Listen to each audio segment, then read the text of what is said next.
History of the Crusades.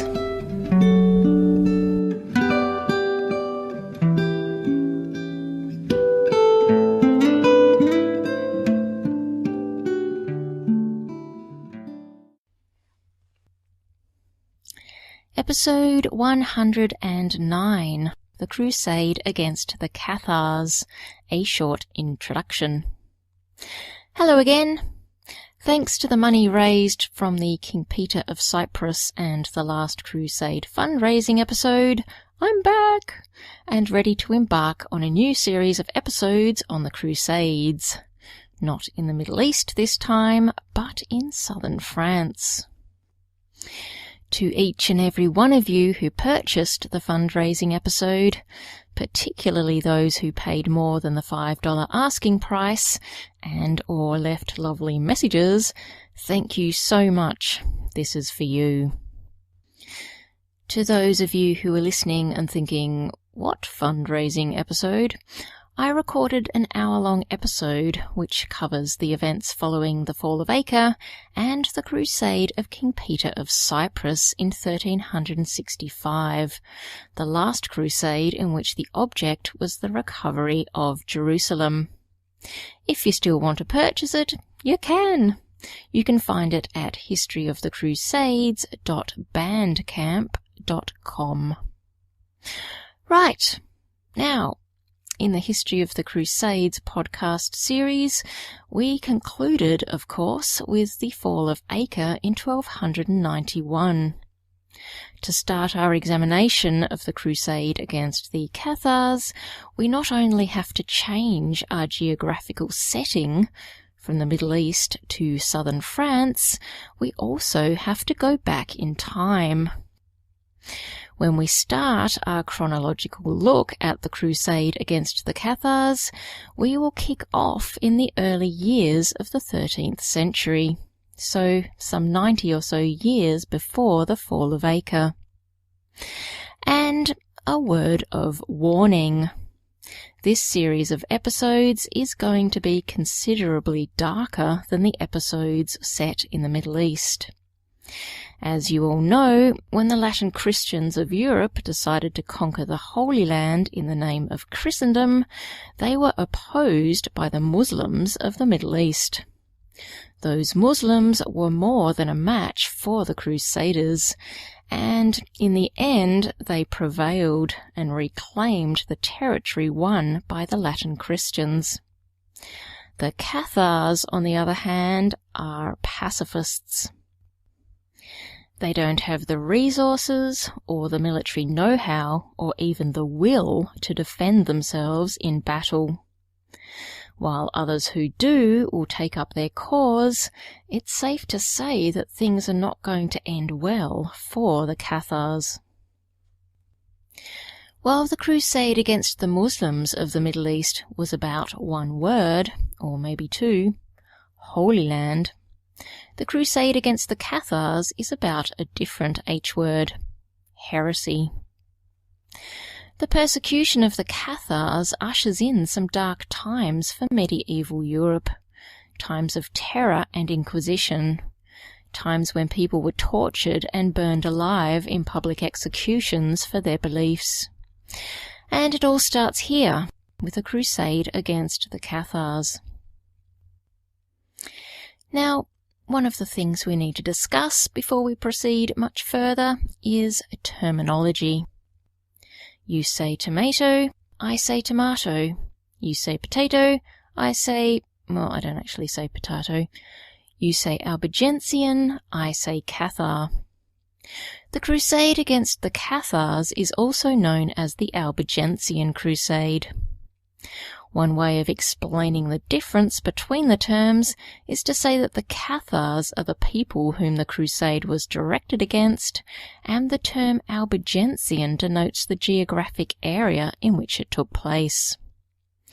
The French town of Albi is just about smack bang in the middle of the region about which we are concerned, and one of the earliest bishoprics of the Cathars was also located at Albi in the 12th century. As far as I can tell, at the time the events took place, the Crusade, if it was called anything at all, was described as being against the Cathars. Early historians started calling the persecution the Albigensian Crusade, and the name stuck until the 20th century, where it reverted back to being known as the Crusade against the Cathars. As you've probably already noticed, I'm going to be calling it the Crusade against the Cathars. Firstly, because it keeps me on trend, and secondly, because I prefer it. So, the Crusade against the Cathars it is.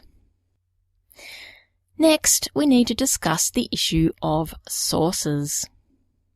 The good news is that there are some eyewitness accounts of many of the events that took place. The bad news is that they are pretty much all written by the people persecuting the Cathars. One of the bonuses of being the victor is that you get to ensure that your version of the events is the one that prevails. From the 19th century onwards, there has been a concerted effort by historians to sketch in the missing pieces. In short, to provide a perspective from both sides of the conflict. Fortunately for us, in recent years, some excellent work has been produced by historians who have spent their entire careers trying to provide a fuller narrative of the events. But, of course, we still have to approach the subject with a great deal of caution. Another reason to proceed cautiously is the degree of myth and legend surrounding the Cathars themselves.